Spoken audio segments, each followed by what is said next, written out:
Sir నేచర్‌తో connection అంటే emotional connection ఉంటది. ఎంత అవునన్నా, ఆ! కాదన్నా కూడా. ప్రాబ్లమ్స్‌తో వస్తూ ఉంటారు కాబట్టి తొందరగా కనెక్ట్ అవుతా ఉంటారు మీరు వాళ్ళకి ట్రీట్ చేసే దీంతో. అట్లా మిమ్మల్ని డిస్టర్బ్ చేసి హార్మ్ చేసిన కేస్ ఏదైనా ఉందా ఈ మధ్య కాలంలో? దీంట్లో చెప్పాలంటే ఒక 5, 6 కేసులు అలా ఉన్నాయి. హ్మ్. ఫస్ట్ మేము నేచర్ మంత్ర పెట్టినప్పుడే ఒక డాక్టర్‌తోని జరిగింది నాకు. ఓహో! ఒక డాక్టర్ గారు జాయిన్ కావటం మాకు కొత్తగా ఉంది కదా! ఒక డాక్టరు మరే. జాయిన్ అవ్వటం ఏంటి అని. హ్మ్.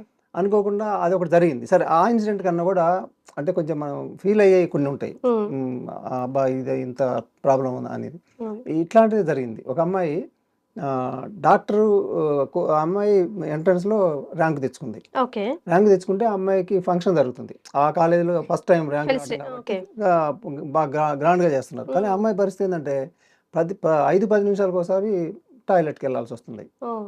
ఆ యూరిన్ కంట్రోల్ కావట్లేక. అప్పుడు ఆ అమ్మాయికి వాళ్ళేమనుకున్నారంటే కొద్దిగా ముందపు నుంచే కొన్ని రోజుల నుంచి జరుగుతుంది. అక్కడ ఇక్కడ మరీ చాలా ఎక్కువైపోయింది. హ్మ్. కూర్చోలేని పరిస్థితి ఉందన్నమాట. టెన్షన్ గూడా ఉంటది కదా సార్. ఆ టెన్షన్. టైంకి అవును. కొంచెం స్ట్రెస్ అయితే ఉన్నప్పుడు. అప్పుడిక వాళ్ళకి డౌట్ ఏమొచ్చిందంటే ఏదన్నా యూరిన్ ఇన్ఫెక్షన్ అనుకోని వాళ్ళు టెస్ట్ చేయించారు. హ్మ్. టెస్ట్ చేయించితే అది షుగర్ అని బయటపడింది. అది కూడా చాలా హై లెవెల్ ఉంది.